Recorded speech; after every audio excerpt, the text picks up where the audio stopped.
Hello everyone, এই যে এটা আমার ছাদ দিদি, এটা আমার দিদি। এই কি লজ্জা পায়, তোকে দেখিয়ে দিয়েছি অলরেডি, আমি দেখবো না, করিস না। কি খুব ভালোবাসি, খুব গোলগাল আমার মতো।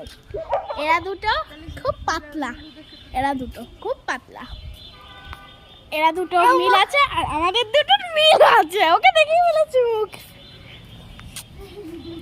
দাঁড়া তোর মাথায় মারি। দিতে পারলাম। বৈশাখের বিকেল বেলা তোমায় নিয়ে দুপুর বেলা, বৈশাখের বিকেল বেলা তোমায় নিয়ে বকুলতলা প্রেমের এখন গান শোনাবো, প্রেমের এখন গান শোনাবো, প্রেমের এখন গান শোনাবো। এ ছোট মুখ দেখি বলেছি, আই ঝড়।